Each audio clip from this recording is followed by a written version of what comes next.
Sharq Turkiston farzandlari xalqaro bolalar bayramiga qatnashdi.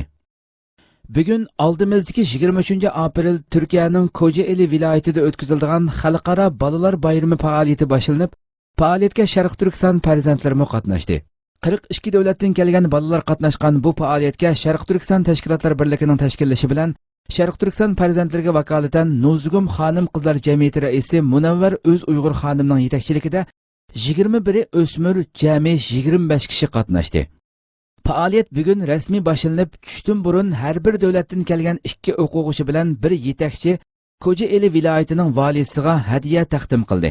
Faoliyatga Uyg'ur farzandlariga vakolatan Munavvar O'z Uyg'ur xonim bilan 2 o'quvchi qatnashib, valiga ramkaga elingan Sharq Turkiston xaritasi, Nuzgum jamiyati tayyorlagan Sharq Turkistonning bayrog'i tushirilgan sharpa, Sharq Turkiston ma'rif jamiyati raisi Hidoyatullo O'g'izxon yozgan Sharq Turkistonning ahvoli tunishtirilgan kitob va jurnal qatorliq buyumlarni taqdim qildi. Tushdan keyin milliy kiyimlarni kiygan farzandlarimiz Sharq Turkiston bolalariga vakolatan 42 davlatdan kelgan o'quvchi va bolalar bilan birga ayol tuzluq ko'k bayroqni egiz ko'tarib, Kocaeli viloyati ko'chalarini aylandi. Dünya Uyg'ur Qurultiyi raisi Dulqin Aysoning BDT binosiga kirishi cheklandi. 18 aprel Erkin Osiyo radiosi xabarida bildirilishicha, Dünya Uyg'ur Qurultiyi raisi Dulqin Ayso apandi Birlashgan Millatlar Tashkiloti binosiga kirishdan cheklangan. Xabarda 16 aprel kuni Dünya Uyg'ur Qurultiyining raisi Dulqin Ayso bir hafta burungi taklifga binoan Amerikaning Nyu-York shahridagi BDT bosh shtabida chaqirilgan bir muhokama yig'iniga qatnashmoqchi bo'lganda bosh shtab binosiga kirishdan to'sib qo'yilganligi bu qitimliq muhokamani Uyg'ur da'vosidagi bir muhim qadam deb qaragan Dulqin Ayso apandi o'ylamagan yerdan yana bir qitim Xitoyning ko'rinmas qo'llarining to'sqinligi bilan yig'in zaliga kirishdan cheklanganligi. Ammo yig'inning 2-chi kuniga kelganda yig'inni tashkillovchilar Dulqin Aysoning yig'iniga qatnashishiga ruxsat qildiganligini uqtirib, muhokama yig'iniga muvaffaqiyatli qatnashganligi bildirildi. Sharq Turkiston tashkilotlar birligi raisi Avstraliyadagi ziyoratini davom qilmoqda. Bugun 19 aprel Sharq Turkiston ma'rif va hamkorlik jamiyati raisi, qo'shimcha Sharq Turkiston tashkilotlar birligi raisi Hidoyatullo O'g'izxon Avstraliya Sharq Turkiston jamiyat yetakchilari bilan maslahat yig'ini ochdi. Yig'ilishda Xitoyning Sharq Turkistonda elib berayotgan inson qalbidan chiqqan zulm va irqiy kamsitish ahvollari hamda Sharq Turkiston xalqining diniy faoliyatlarining umumyuzlik cheklanganligi, Sharq Turkistonning yaqinqi vaziyat ahvollarini muzokara qilish bilan birga chet eldagi Sharq Turkiston da'vosining taraqqiyoti va saqlangan masalalar ustida muzokara olib bordi. Amerika Magnitskiy qonuni bilan Uyg'urlarni dafsanda qilgan Xitoy amaldorlarini jazolaydiganligini bildirdi.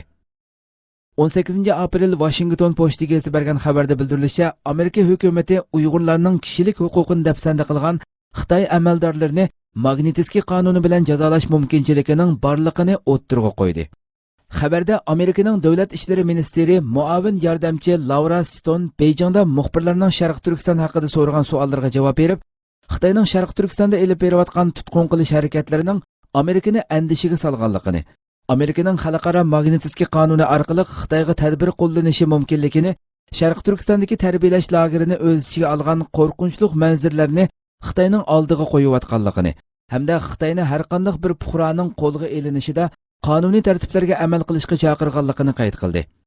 U so'zining davomida Amerika Erkin Osiyo radiosining 6 nafar muxbirining oila a'zolarining tutqun qilinish masalasini so'zlariga qo'shimcha qildi. Bu Amerika yuqori darajalik bir hukumat amaldorining hozirga qadar yepiq tarbiyalash lagerlariga bo'lgan andishisini ifodalab, bu lagerlarda 10 minglagan kishilarning tutib turilayotganligi va yer shari Magnitskiy qonunini ishga soldiganligini oshkora o'ttirg'a qo'yishidir. Xabarda Amerika Davlat ishlari ministrligi va Moliya ministrligi birlikda ijro qilish ehtimoli bo'lgan mazkur xalqaro Magnitskiy kishilik huquq qonuniga asosan Amerika hukumati ig'ir kishilik huquq dafsandichiligiga chetilgan o'zining huquqiy va xizmat imtiyozidan foydalanib, begunoh fuqarolarning o'lishi tan jazosiga uchrashiga sabab bo'lgan kishilarni Amerikaga kelishini cheklab, ularning Amerikadagi mol-mulklarini musodara qila oladiganligi, kishilik huquq dafsandichiligiga aloqasi bor Xitoy amaldorlari Amerikaga borgan taqdirda qonuniy jazoga tortish huquqiga ega bo'ladi.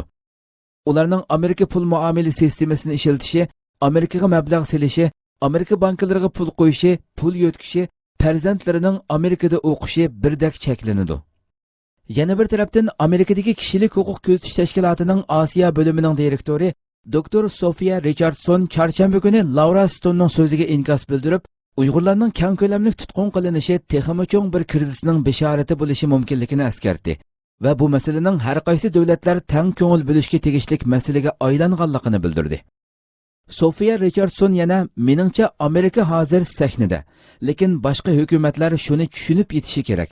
Boshqa bir hukumat xalqni xohlagancha keng ko'lamli tutqun qilishga boshlasa, bo'libmi osonliq millatlarni va diniy osonliqlarni keng ko'lamli tutqun qilishga boshlasa, bu texmi zo'r bir masalaning bishoratini namoyon qiladi.